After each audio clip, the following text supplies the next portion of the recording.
I said this to them, and then lo and behold, last night I woke up in a terrible sort of fret because I thought my father was coming into my room. And that was really, really scary.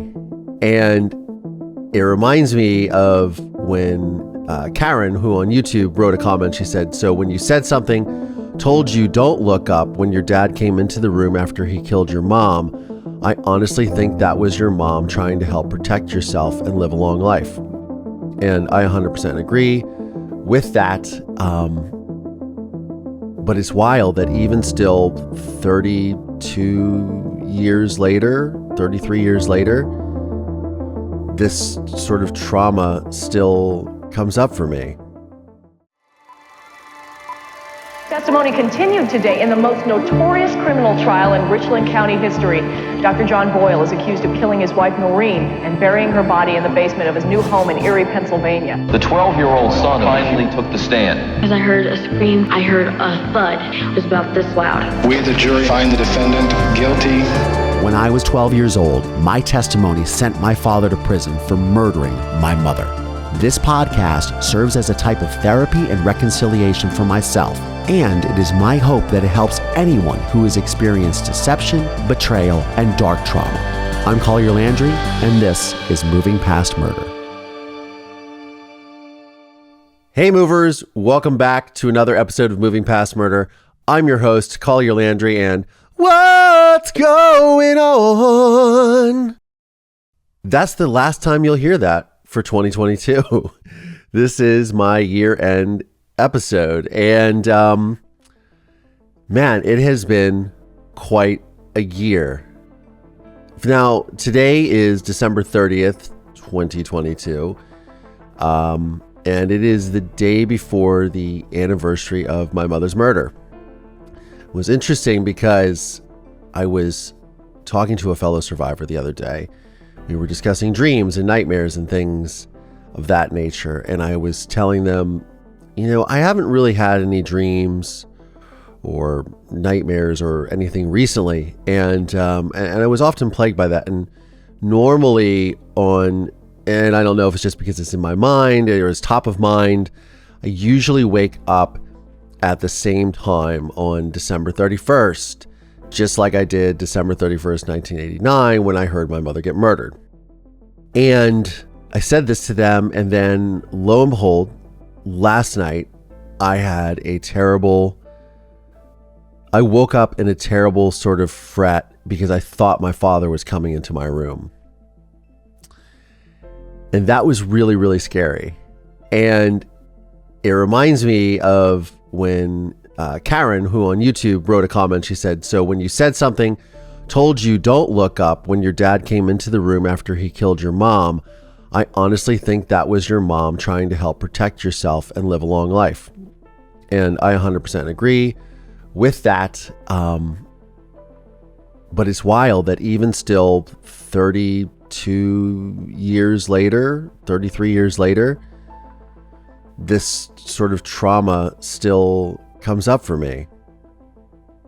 It's wild because I think that you kind of go through life and you live your life, and when you're like me and you're doing a podcast and you're talking to people about this a lot and engaging in the material almost all the time, really, at this point, which is a real blessing, by the way. This is very cathartic for me to do, but at the same time, I think you kind of you forget that it is a very impactful part of your life.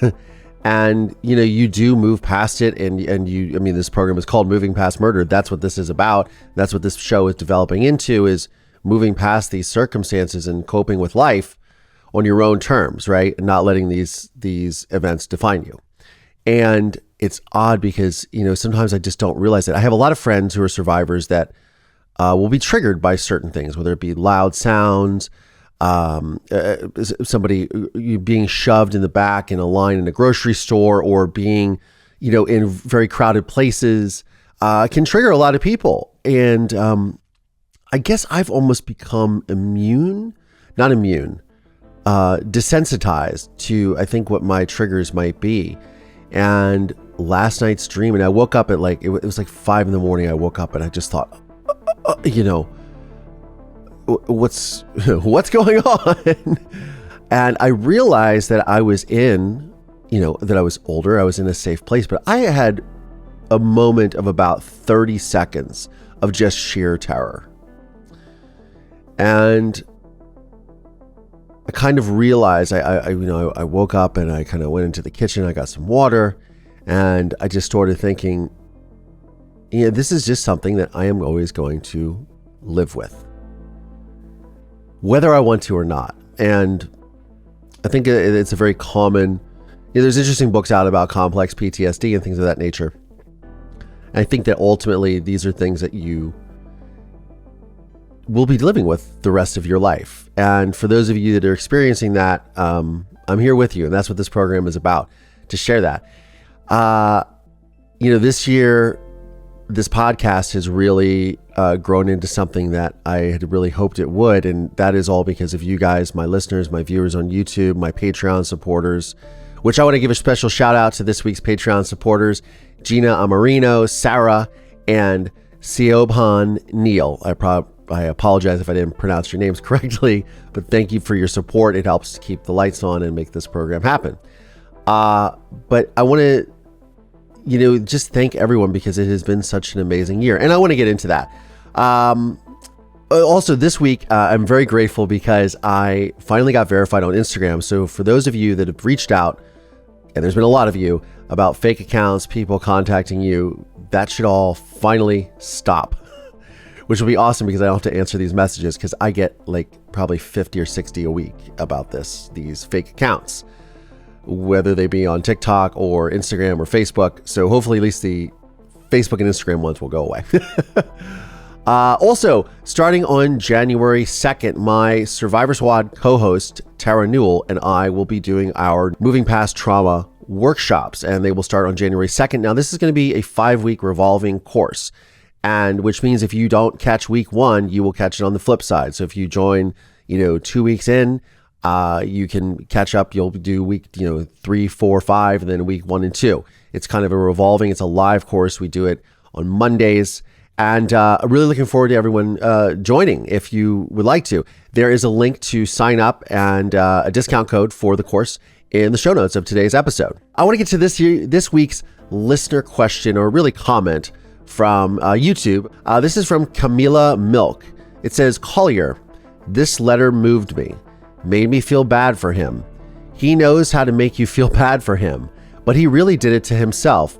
He has so much more than what he allowed to you and your mom to have, to be alive, to get old, to see you grow up and turn into a man, to feel the sun and the wind, even if it's only for 1 hour a day, and to learn from mistakes. But I think he hasn't learned from his mistakes, because the first step would be to recognize what he has done and understand the terrible hurt he did to your mom, to you, your sis, and pretty much everybody that loved her. I hope that one day he has the courage to really look at himself and deal with the monster he turned into. So Camila is talking about a letter that my father had written me many, many years ago, basically gaslighting me and trying to manipulate me because he was going to be up for he was appealing his conviction for murdering my mother. And every time I read these letters and I share, and as I said, this podcast has grown into something way bigger than I thought it would this year. And I'm just so grateful to everyone that is listening and downloading and commenting and writing positive reviews on Apple and Spotify. I appreciate all of it. But at the end of the day, sharing these letters I know is really impacting people. And I know that sharing my story does too. But I think one of the things that I'm still, as you listen to the program, look, this is my 70th episode.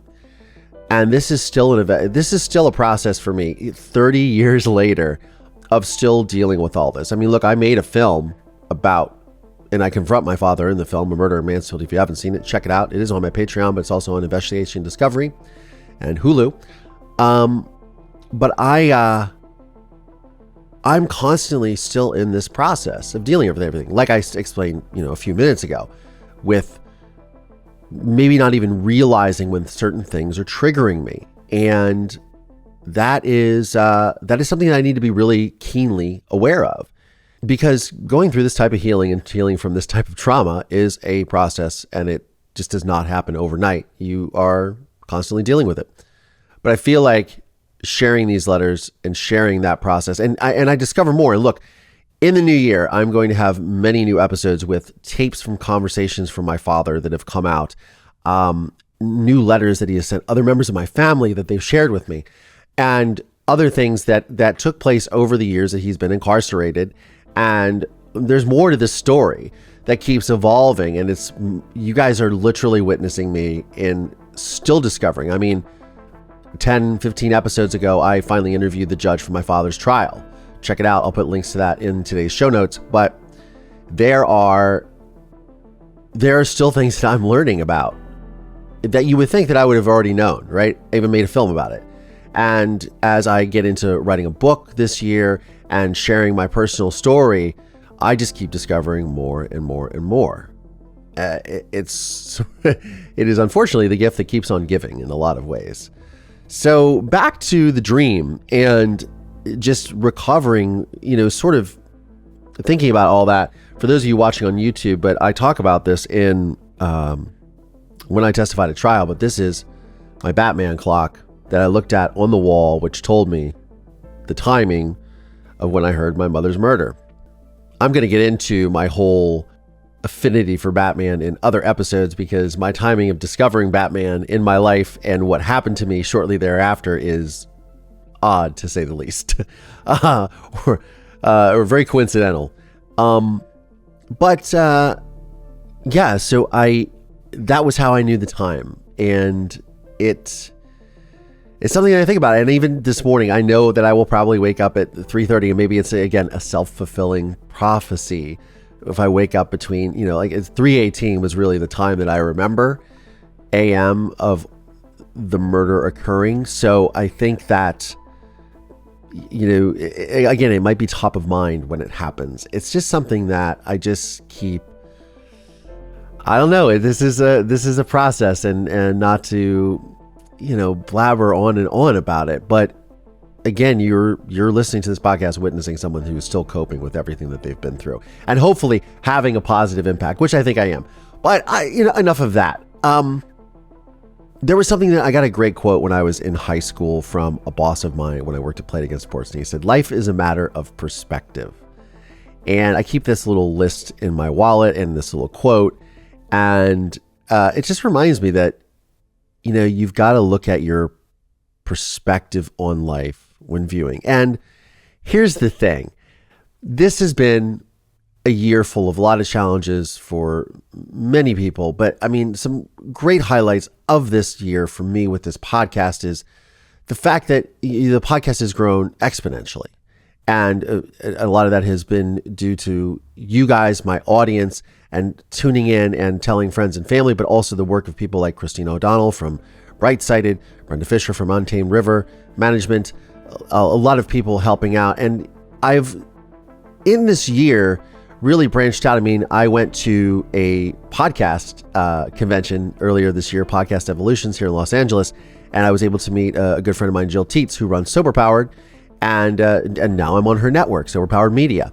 And it's great to have support of other podcasters, but then I eventually went to CrimeCon, which was very strange for me, because when I think about going to conventions or gatherings of people, I usually think of like Comic-Con, like fun, exciting things.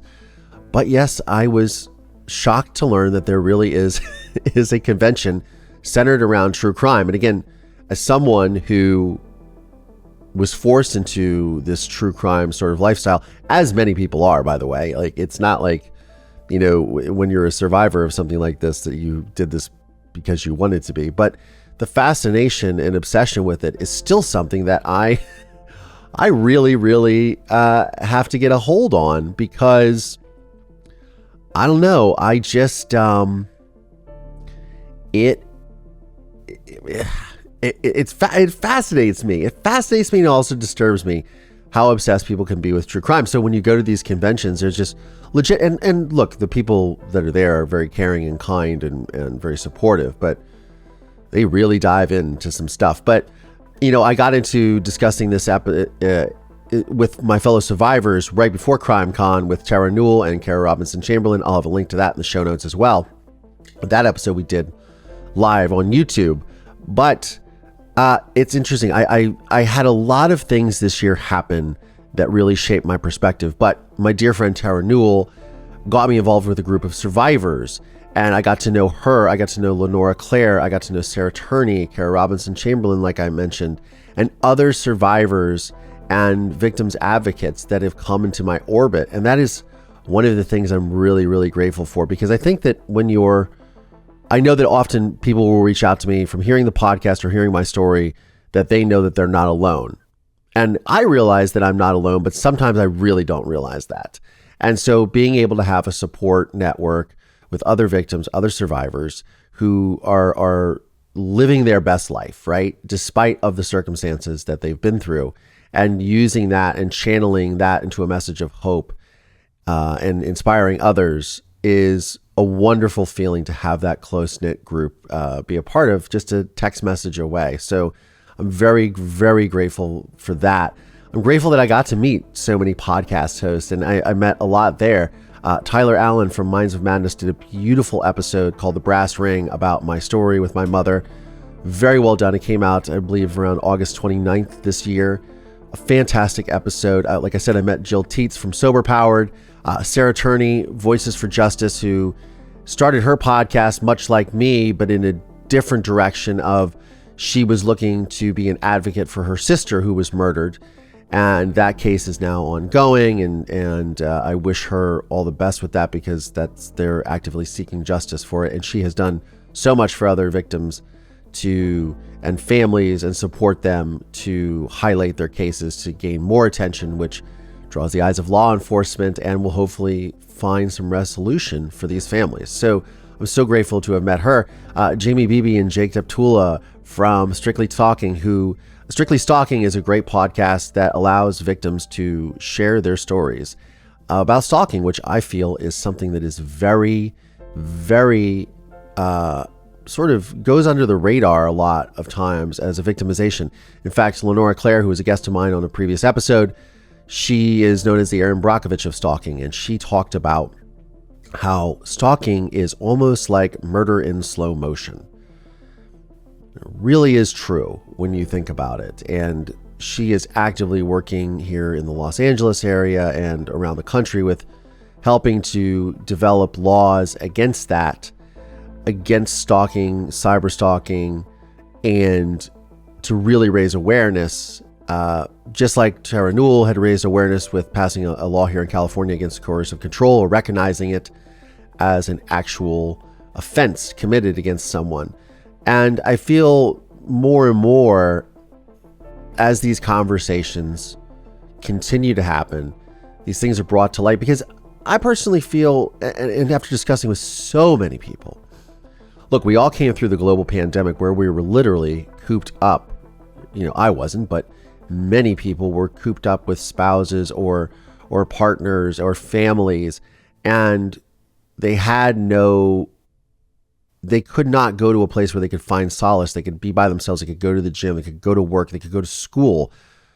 As children who are in domestically abusive situations, they often, they could escape. I mean, for me, if I could not go to school when my mother went missing, I would not have been able to talk to detectives freely, to get the attention of David Messmore and sit down and tell him everything, and then begin to start looking for clues to help police find my mother and ultimately solve my mother's murder with the police.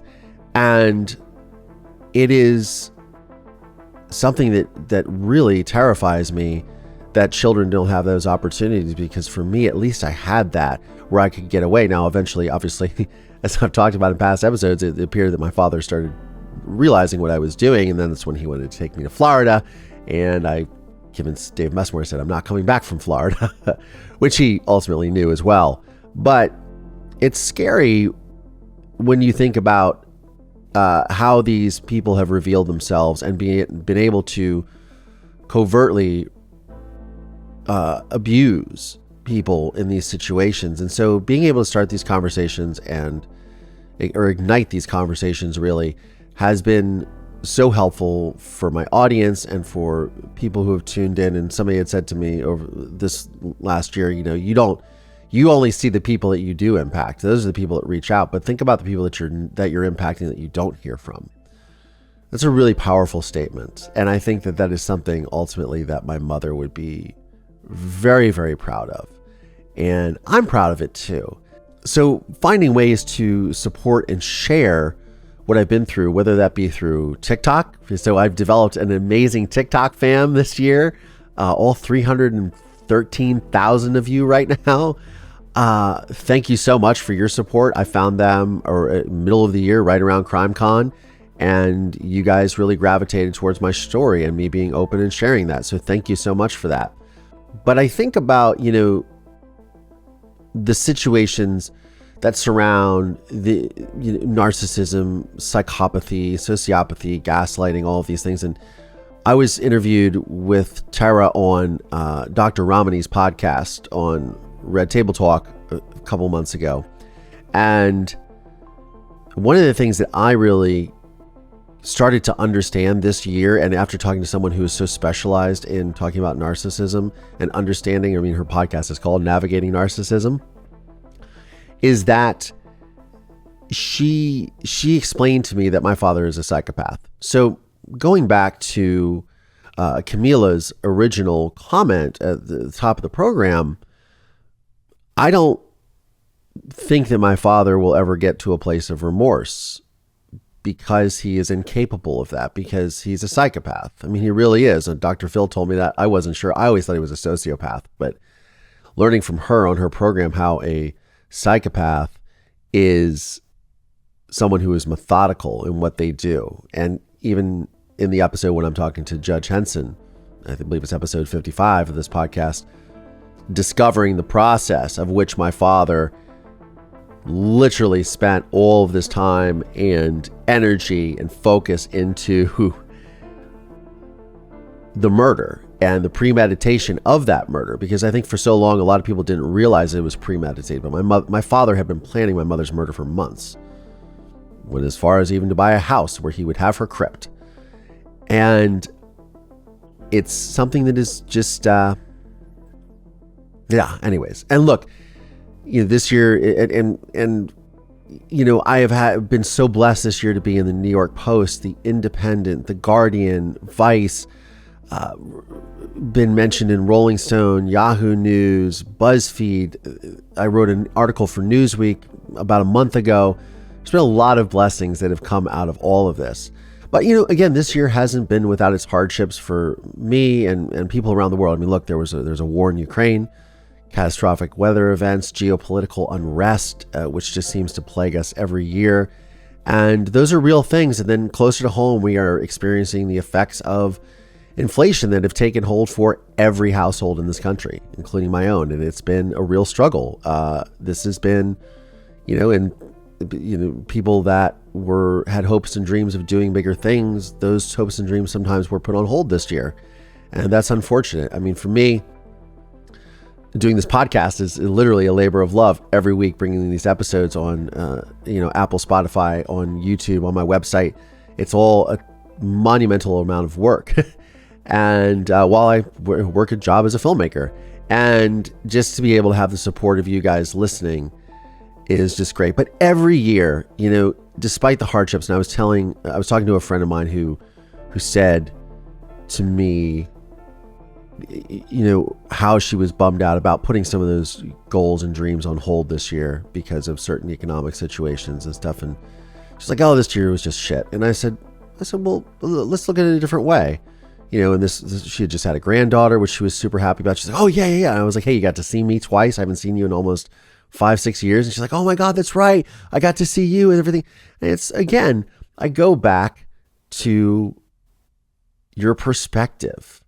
And every year, and I look, I lost someone, a an entity so dear to me, my beloved dog Blondie, who I've had for almost 18 years, passed away a little over a month ago, well, almost 2 months ago now. Actually, 2 months ago to this day. And that was a big loss for me. But still, at the end of every year, and it might sound cheesy, and I always say it, but it really is true.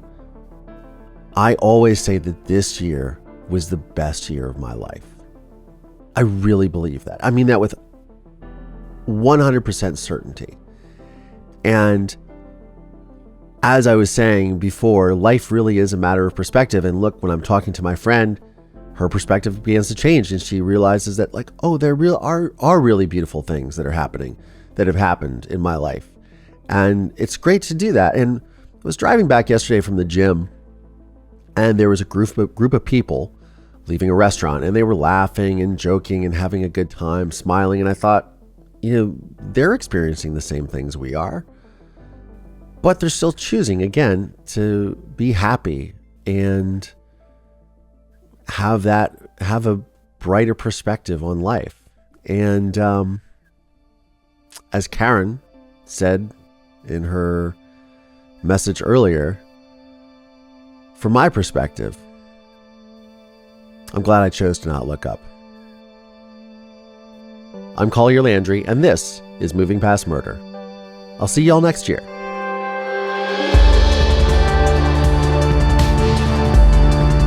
This podcast is made possible by support from listeners just like you. Please subscribe via Apple Podcasts, Spotify, Audible. Find us on YouTube, youtube.com/Collier Landry. The film A Murder in Mansfield is available on Investigation Discovery, Discovery Plus, and Amazon Prime Video.